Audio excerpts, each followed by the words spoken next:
Hello मित्रों, आप सबका हमारे चैनल पर स्वागत है। और आज हम एक कहानी लेकर के आए हैं। हमने पढ़ा और लगा कि ये हम सबके लिए आवश्यक है जानना कि पिता और पुत्र या पिता के जो जिम्मेदारी है उसको निभाते हुए अपने परिवार का मेंटेनेंस, अपने बच्चे का कैरियर, इन सब को कैसे निभाता है, कैसे ढोता है और कैसे कुछ मुकाम को हासिल करता है। इसी से संबंधित एक कहानी है और उस पिता के बारे में और लोगों की क्या नज़रिया होती है उसको यहाँ रखा गया है बहुत खूबसूरत ढंग से। तो उस पर हम लोग चलते हैं। कहानी पर आगे चलने के पहले हम आप सबसे रिक्वेस्ट करेंगे कि जो भी चैनल पर पहली बार आए हैं कृपया करके चैनल को सब्सक्राइब कर दीजिएगा। रेड कलर से लिखा होगा सब्सक्राइब, उसको क्लिक करिएगा तो सब्सक्राइब्ड हो जाएगा, ईडी लग जाएगा उसमें।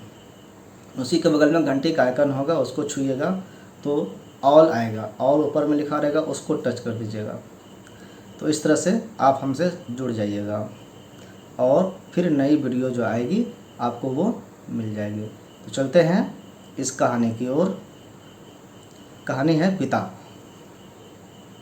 एक अखबार वाला, अखबार जो जानते ही होंगे, न्यूज़पेपर, और आजकल थोड़ा सा कम प्रचलन हो गया है क्योंकि डिजिटल का ज़माना है। हम लोग मोबाइल में ही अखबार पढ़ लेते हैं, लेकिन फिर भी अभी भी वो पारंपरिक तौर तरीके मौजूद हैं हमारे शहरों में, छोटे शहरों में, मार्केट में, जहाँ पर अखबार लेकर के अखबार वाले जो वेंडर होते हैं वो बांटते जाते हैं, सुबह सुबह खबर पहुँचाते हैं। तो वही अखबार वाला प्रातः काल सवेरे सवेरे लगभग 5 बजे सुबह में जिस समय वह अखबार देने आता था, चूँकि अखबार देने का उसका समय वो 5 बजे था, वो देने आता था, उस समय मैं यानी लेखक अपने बारे में कहानी संस्मरण के रूप में सुना रहे हैं कि क्या हुआ था। तो उस समय मैं उसको अपने मकान की गैलरी में टहलता हुआ मिल जाता था। यानी वो अखबार देने आता था और उस समय मैं अपने गैलरी में टहलता था और रोज़ मिलता था मैं उससे, यानी हमको वो दिख जाता था। इसलिए हम कन्फर्म है कि वो 5 जाता था। बहुत तो लोग 8 बजे तक सोए रहते हैं, 10 बजे तक सोए रहते हैं, उनको क्या पता अखबार वाले कब आए और कब चले गए, सूचनाएं कब मिली। तो ये जो है ये 5 बजे के पहले उठ कर के फ्रेश होकर के टहलने निकल जाते थे अपने लॉन में, गैलरी में। इसलिए इनको पता था कि अखबार वाले 5 बजे ही आ जाते हैं। इसका मतलब सोच लीजिए अखबार वाले कब जगते होंगे, कब पेपर कलेक्शन करते होंगे, उसको एडजस्ट करके फिर वो मोहल्ले मोहल्ले घूम करके बांटते हैं और 5 बजे घर तक खबर भी पहुंचा देते हैं। तो इसका मतलब है कि वो लगभग 2 बजे जगते हैं। तो इसी को देखते हैं आगे।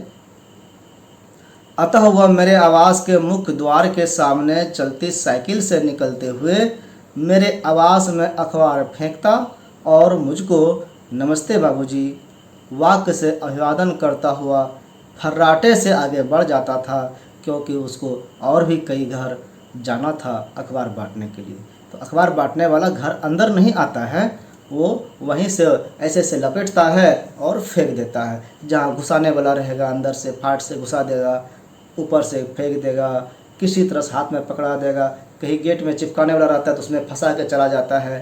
तो अखबार वाले अपना तरीका ढूंढ लेते हैं कि कैसे हम अखबार इनके द्वार पर रख दें ताकि जैसे जग के वो निकले उनको अखबार मिल जाए, दिख जाए।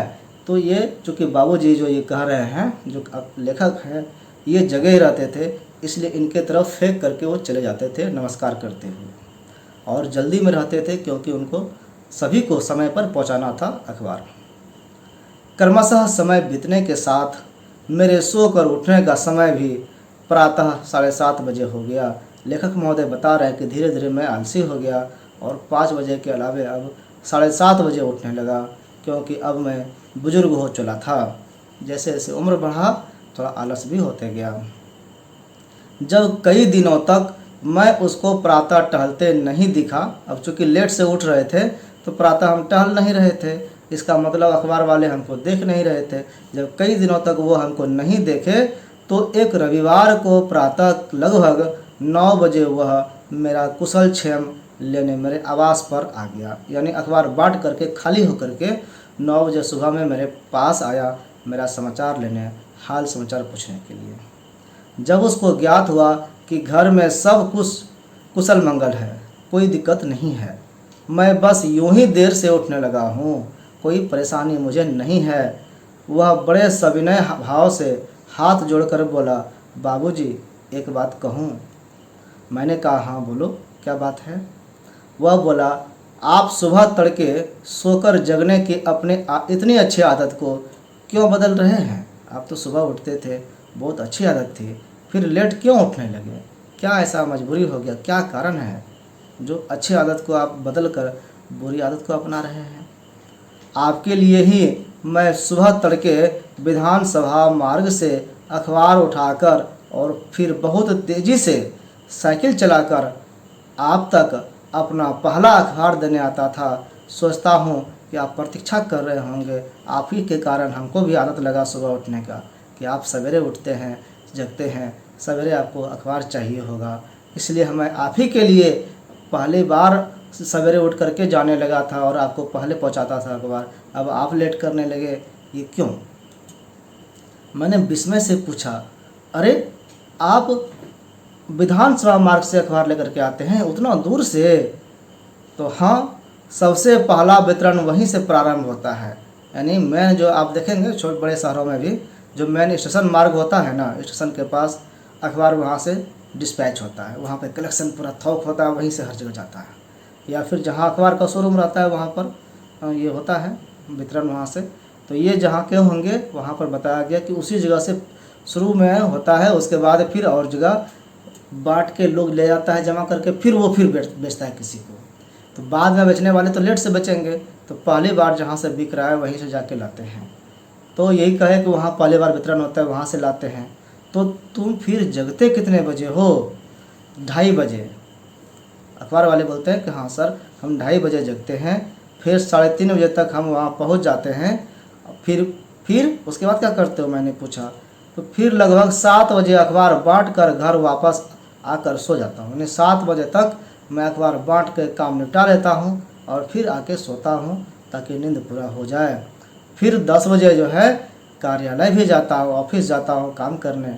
अब बच्चों को बड़ा करने के लिए ये सब तो करना ही होगा, यानी कि दिन की ड्यूटी तो है ही, अब ये भोर का ड्यूटी, सुबह सुबह उठ कर के जाने का ड्यूटी जो है ये एक्स्ट्रा ड्यूटी में हम कर रहे हैं ताकि जो बच्चे हमारे बड़े हो रहे हैं उसके पीछे जो हमारा खर्चा है वो भी मेंटेन हो जाए। मैं कुछ पलों तक उसकी ओर देखता रह गया, लेखक कहते हैं, और बोला कि ठीक, तुम्हारे बहुमूल्य सुझाव को मैं ध्यान में रखूँगा, मैं सवेरे उठने की कोशिश करूँगा। घटना को लगभग 15 वर्ष बीत गए। इस घटना के बाद 15 साल तक और आगे बात चली गई। एक दिन प्रातः 9 बजे के लगभग वह मेरे आवास पर आकर निमंत्रण पत्र देते हुए बोला, बाबूजी, बिटिया का विवाह है, आपको सपरिवार आना है। वही अखबार वाला निमंत्रण देने आया था अपनी लड़की की शादी का। निमंत्रण पत्र के आवरण पर अभिलेखित सामग्री को मैंने सरसरी निगाह से जो पढ़ा तो संकेत मिला कि किसी डॉक्टर लड़की का किसी डॉक्टर लड़के से परिणय का निमंत्रण था। मैंने पहले ध्यान नहीं दिया, उतना गहराई से देखना उचित नहीं समझा, चूँकि अखबार वाले का स्टैंडर्ड भी उसी तरह का होगा ये सोच करके। लेकिन जैसे सरसरी निगाह ही डाला था कि दिख गया कि डॉक्टर है, लड़की भी डॉक्टर और लड़का भी डॉक्टर है। तो जाने कैसे मेरे मुंह से ये निकल गई, क्या ये तुम्हारी लड़की है? उसने भी जाने मेरे प्रश्न का क्या अर्थ निकाला नहीं निकाला, विस्मय के साथ बोला, कैसी बात कर रहे हैं बाबूजी, मेरी ही तो बेटी है। मैं अपने को संभालते हुए और कुछ अपने झेप को मिटाते हुए कि मैंने क्या बोल दिया, कहा, नहीं, मेरा तात्पर्य यह नहीं था अपनी लड़की को तुम डॉक्टर बना सके। इसी प्रसन्नता में मैं वैसा कह दिया कि हाँ तुम्हारी लड़की है डॉक्टर। हाँ बाबूजी, लड़की ने KGMC से MBBS किया है और उसका होने वाला पति भी वहीं से MD है, यानी दोनों डॉक्टर हैं। और बाबूजी, मेरा लड़का भी इंजीनियरिंग के अंतिम वर्ष का छात्र है, यानी अब फाइनल ईयर्स में चला गया है, इंजीनियर बनने वाला है। दोनों सेट हैं। मैं किंकर्तव्य विमूढ़ होकर के सोच रहा था कि उससे अंदर आकर बैठने को कहूँ कि ना कहूँ। अखबार वाला है, गरीब समझता था उसको, आज उसकी हैसियत तो बढ़ गई है। अब उसको मैं आज पूछता हूँ अंदर आओ तो भी बुरा लगेगा, नहीं पूछा तो भी बुरा लग रहा है। अब क्या करूँ? इस स्थिति को किंग कर्तव्य विमूढ़ कहते हैं, यानी अब सोचने समझने की शक्ति वहाँ पर नहीं रहती है कि हम क्या करें। तो यही कहा करके वह स्वयं बोला, हम कहा तो नहीं सके, वह स्वयं बोला, अच्छा बाबूजी अब चलता हूँ, अभी और कई कार्ड बांटने हैं, आप लोग आइएगा अवश्य। वो कहकर चला गया। मैं कुछ कह नहीं सका उसको। मैंने फिर सोचा आज अचानक अंदर बैठने को कहने का आग्रह मात्र एक छलावा ही होगा, क्योंकि हमको उसके पद को देखकर बोलना ये लगेगा कि हम डॉक्टर के बाप हैं इसलिए बोल रहे हैं, ये छलावा होगा। अतः औपचारिक नमस्ते कहकर मैंने उसे विदाई दी। ठीक है, नमस्ते कह दिए और वो चला गया। उस घटना के 2 वर्ष बाद जब वह फिर मेरे आवास पर आया तो ज्ञात हुआ कि उसका जो बेटा था इंजीनियरिंग में, अब वो जर्मनी में कहीं कार्यरत है, विदेश चला गया है और वहाँ पर काम कर रहा है। वो उत्सुकता बस मैंने उससे प्रश्न कर ही डाला कि आखिर उसने अपने सीमित आय में, यानी बहुत कम पैसे की इनकम में रह कर भी अपने बच्चों को वैसी उच्च शिक्षा कैसे दे डाली, इतना महंगा पढ़ाई कैसे पढ़ा दिया, तुम्हारी इनकम तो बहुत कम है, कम खर्चे में तुम इतना कैसे पढ़ा चुक सका। बेटी को भी डॉक्टर बना दिया, दामाद भी डॉक्टर ही मिला, बेटा भी इंजीनियर बन गया, वो भी विदेश में अब नौकरी कर रहा है, कैसे कर लिया।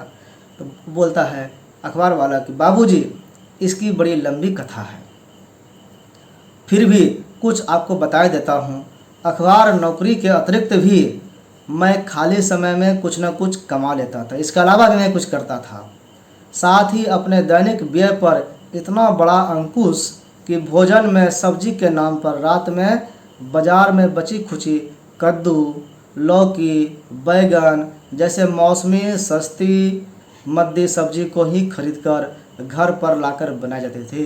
यानी मैं कमाने का सोर्स बढ़ाने लगा और खर्च पर कंट्रोल करने लगा, अंकुश लगाने लगा।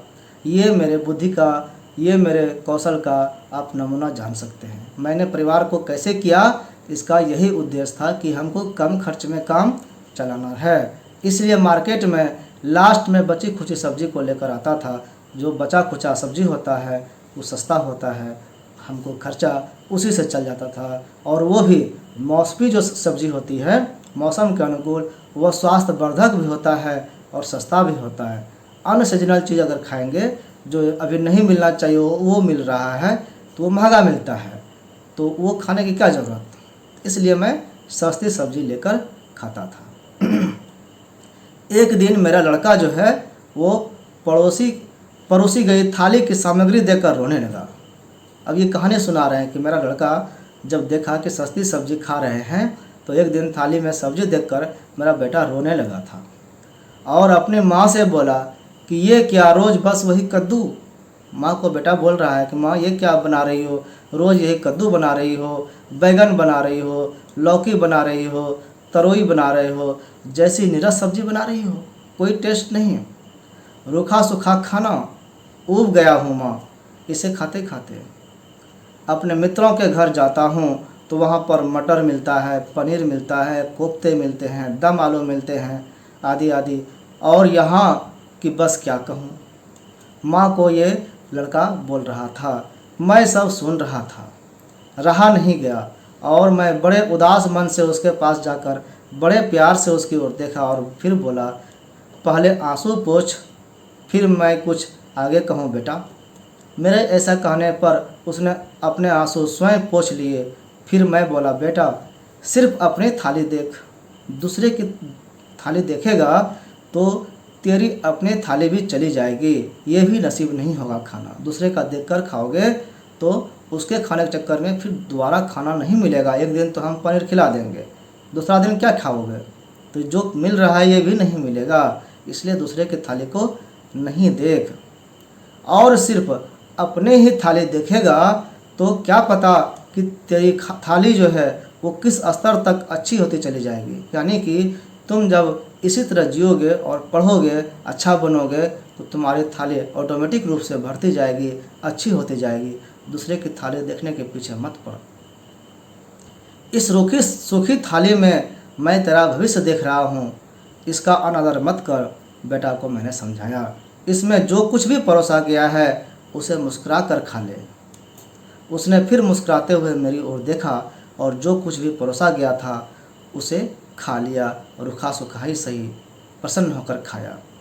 उसके बाद से मेरे किसी बच्चे ने मुझसे किसी भी प्रकार का कोई मांग नहीं रखा। बाबूजी, आज का दिन जो है बच्चों के उसी त्याग का परिणाम है। बच्चा ने उस दिन त्याग किया, उसका भविष्य आज अच्छा हो गया। अगर त्याग नहीं करता तो हमको फिर ये दिन नसीब नहीं होता। उसी बात को मैं तन्मयता के साथ चुपचाप सुनता रहा। लेखक बताते हैं कि मैं ये बात सुनकर अब आश्चर्यचकित हो गया था उसकी बुद्धि पर। आज जब मैं यह संस्मरण लिख रहा हूँ, जब मैं एक याद के रूप में इसको लिख रहा हूँ, तो यह भी सोच रहा हूँ कि आज के बच्चों की कैसी विकृत मानसिकता है, कैसी मानसिकता बिगड़ गई है, सोच बिगड़ गया है कि वह अपने अभिभावकों की, अपने गार्जियन की हैसियत पर दृष्टि डाले बिना कि मेरे पिताजी का इनकम ऑफ सोर्स क्या है, पैसे कितने हैं उनके पास, कहाँ से कमाते हैं, कैसे कमाते हैं, इस पर बिना सोचे विचारे उन पर उटपटांग मांगों का दबाव डालते रहते हैं, मजाक बनाते रहते हैं, कुछ भी डिमांड कर देते हैं। एक बच्चा बचपने में चांद मांग लेता है, वो समझा जाता है, बड़े भी ऐसा करे तो मुसीबत तो होगा ही। ये इस कहानी की शिक्षा थी कि बच्चों के त्याग के कारण वो अपनी ज़िंदगी बना पाते हैं, अपने परिवार को भी बना पाते हैं। तो ये कहानी संस्मरण में लेखक ने लिखा है और बहुत ही सार्थक उद्देश्य के साथ लिखा है कि गरीबी में भी पढ़ाई अच्छी और बेहतर हो सकती है, स्वर्णिम भविष्य का निर्माण हो सकता है। इसी बातों के साथ कहानी समाप्त हुई। फिर मिलते हैं दूसरे वीडियो में और कुछ नई बातों के साथ। धन्यवाद।